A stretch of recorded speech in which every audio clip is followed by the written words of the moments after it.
If there were a contest for the most dangerous woman in ancient China, Lu Ho would undoubtedly take the crown without even needing a final round. She was neither a stunning beauty nor a talented dancer who could enchant emperors. Her weapons were a cold mind, a heart of steel, and a spirit that feared no one. At first, she was just an ordinary girl from the state of Chu, married to an obscure, penniless young man who loved drinking, none other than Liu Bang. Who would have thought that this carefree husband would one day rise up, overthrow the Qin Dynasty, and become emperor? And just like that, from a simple wife, Lu Ho ascended to become the empress of the mighty Han Empire. But that was only the beginning. She wasn't just an empress, she was the true mastermind behind the imperial court. She refused to settle for the life of a passive wife of the emperor and instead decided to rule outright. She didn't need palace drama series, because she was the lead character in the most thrilling power struggle in Chinese history. Let's explore Lu Ho's journey from a tolerant wife to the ultimate boss of the empire, the woman who made even the men of her time tremble with fear. Lu Ho, from village girl to the ultimate boss of the harem. Once upon a time, in the year 241 BC, a girl named Lu Ji was born into a fairly well-off family in the state of Chu. Little did she know that her life would take a dramatic turn, filled with palace intrigues, revenge, and high-stakes politics. She got married, but her husband was a bet boy. Lu Ji's fate was like winning a twisted lottery when her parents married her off to Liu Bang, a man who had nothing at the time except his carefree lifestyle. No power. No money, just a talent for drinking, talking nonsense, and occasionally running away from debt collectors. Lu Ji looked at other women whose husbands were officials and generals, feeling dejected. But fate had spoken, so she had no choice but to go with the flow and follow her husband, who never even knew what he would eat the next day. However, as it turned out, Liu Bang was one of those people who, despite being lazy, had extraordinary luck.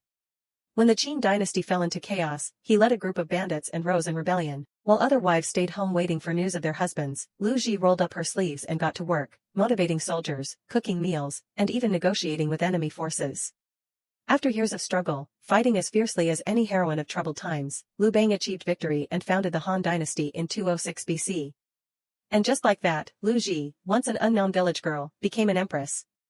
It seemed like marrying a poor man would bring hardship, but instead, she hit the jackpot. However, don't celebrate just yet, this was only the warm-up for a life filled with brutal struggles, bloodshed, and some of the fiercest palace battles in history. Lu Ho, I am not a nice lady. After Liu Bang ascended the throne, Lu Ho thought she could finally enjoy the peaceful life of an empress, eating well, dressing beautifully, and spending time with her children. But no, life wasn't that easy. Out of nowhere, a baby 3 appeared, Lady Qi, a young and beautiful concubine who completely captivated Liu Bang, making him forget the way back to the empress's chambers. Worse still, Lady Qi gave birth to Liu Rui, a prince whom Liu Bang adored so much that he nearly dethroned the crown prince Liu Ying, Liu Ho's son, in favor of Rui. This left Lu Ho in a nightmare scenario. Her husband was openly neglecting her. Her rival was basking in glory and growing in power. Her son was on the verge of losing his title as crown prince. Lu Ho wasn't going to sit back and watch. But instead of acting impulsively, she kept her fury hidden, waiting for the perfect day, the day Liu Bang would die. Liu Bang, the founding emperor of the Han Dynasty, but not even death gave him peace. After years of waging war and conquering enemies, Liu Bang finally ascended the throne, founding the Han Dynasty. But unfortunately, he did not get the peaceful death that one might hope for. By 195 BC, now over 60 years old, Liu Bang's health began to decline due to old wounds and illness. The trouble began a year earlier, 196 BC, when he personally led a campaign to suppress the rebellion of Yingbu, a notorious former general. Liu Bang emerged victorious, but he was struck by an arrow in battle. Initially, the wound didn't seem too serious, but with age and a weakening body, it never properly healed. The once mighty emperor became irritable, short-tempered, and easily angered.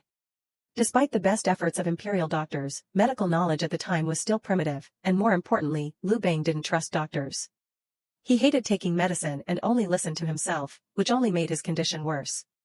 Even on his deathbed, Liu Bang was still stirring up chaos in the court. He was deeply dissatisfied with his eldest son, Liu Ying, born to Lu Ho, believing him to be too gentle and lacking the ruthlessness needed to rule. Instead, he favored his youngest son, Liu Rui, born to Lady Qi, and wanted to depose Liu Ying in favor of Rui. But Lu Ho? She was not one to back down. She immediately sought out her trusted officials and forced them to oppose the dethronement of the crown prince.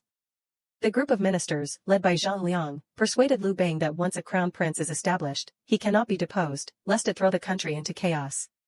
In the end, Liu Bang reluctantly allowed Liu Ying to remain the crown prince, but he remained bitter about it until his dying breath. Thus, despite being the founding emperor of the Han Dynasty, Liu Bang died in pain, frustration, and deep dissatisfaction, unable to rest in peace, still worrying about his son's reign. If Liu Bang had lived in modern times, he would have undoubtedly been the main character in a hit palace drama, a mix of action, politics, and some seriously intense family conflict. The nightmare begins, Liu Ho's terrifying revenge. The most horrifying part? The moment Liu Bang died, Liu Ho wasted no time in eliminating Lady Qi and her son with a vengeance so brutal that it sent chills down the spine of the entire empire. Victim number 1, Lady Qi. Liu Ho didn't settle for a simple punishment, she declared all-out war with an act of cruelty that shook the nation. She ordered her feet to be cut off, her eyes to be gouged out, her tongue to be sliced off, poison to be poured into her ears.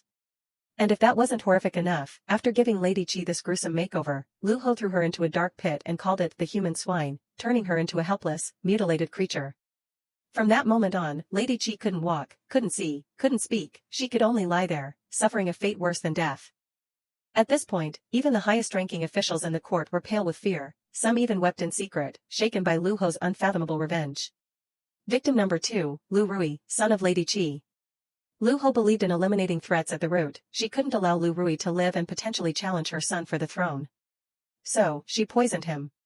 End of story.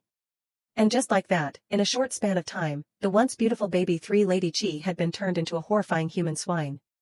Her son, the emperor's beloved prince, was sent straight to the afterlife. In Liu Ho's harem, there was no place for the weak. After this legendary act of vengeance, the entire imperial court, from top officials to the lowest attendants, feared Liu Ho to the core. No one dared to even whisper Lady Qi's name again. Bottom line? If Liu Ho had lived in modern times, she would have been the ultimate symbol of the first wife never loses movement. The ultimate harem boss, the queen without a throne. After Liu Bang's death, Liu Ho didn't waste time mourning like the grieving empresses in palace dramas. Instead, she pulled out her power seizure playbook and got to work.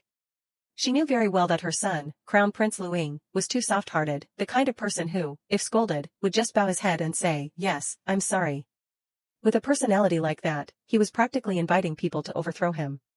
So, Liu Ho made a decision, Mom will handle everything. And handle it she did, for 16 years at the helm of the empire. Step 1, purging the opposition. Liu Ho wiped out all remnants of Liu Bang's old allies, anyone who might pose a threat to her control. Loyal to the Liu family but showed resistance to her? Eliminated. Questioned why she held power for so long? Mysteriously disappeared. Obedient and knew their place? Rewarded and promoted. The result? After a few years of strategic personnel optimization, the Han court still looked like it was ruled by the Liu family, but in reality, the Liu clan controlled everything. 2 of 2. Step 2, ruling with an iron fist. Under Liu Ho's rule, the Han dynasty remained economically and socially stable, but there was one golden rule, never oppose her. Officials who obeyed her? Enjoyed wealth, power, and quick promotions. Officials who dared to resist? Lost their positions, their homes, and sometimes their lives. Some people remarked, Liu Ho ruled like a double-edged sword. On one hand, she kept the nation peaceful, but on the other, anyone who defied her simply vanished. Step 3, the plot to establish a female emperor, sisters take over the empire. After securing absolute power, Liu Ho started thinking even bigger, why must the emperor always be a man? Why not a Liu? And so, she hatched a grand plan, eliminate the Liu family heirs and put a Liu on the throne. If successful, China would have had its first female emperor in history. But unfortunately, I planned everything, but fate didn't let me win. The court officials banded together and fiercely opposed her plan. The people also rejected the idea, because according to tradition, the empire belonged to the Liu family, not the Liu clan. The aftermath. After 16 years of ruling with an iron fist, Liu Ho eventually met her end in 180 BCE at around 61 years old. Cause of death? No one dared to kill her, but time spares no one. She passed away due to old age and illness, though some say stress from holding on to power also played a role. But even in death, she was still plotting. Before dying, she gave her Liu faction one last command, hold on to power for me. Don't let the Lius take it back. The twist? The moment Liu Ho was gone, her entire Liu clan was wiped out, and the Liu royal family reclaimed the throne. And just like that, the reign of China's most dangerous woman came to an end. Thus, the Liu clan, once powerful royals and high-ranking officials, confidently stepped up, thinking they would enjoy endless wealth and power. But they had no idea they were already on the butcher's list. The officials loyal to the Liu family had been silently enduring Liu Ho's reign for 16 years. While she was alive, they had no choice but to hold their tongues and obey. But the moment she died, they struck back with full force. The Great Purge of the Liu clan.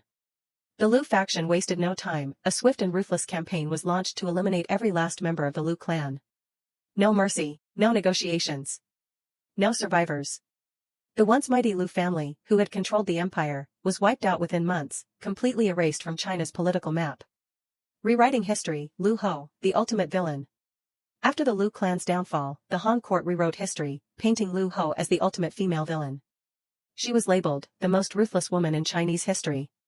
A power-hungry tyrant, even crueler than men. A cursed figure, hated even after death. For thousands of years, Liu Ho's name became a symbol of cunning ambition and ruthless rule. Conclusion, Liu Ho's legendary slogan.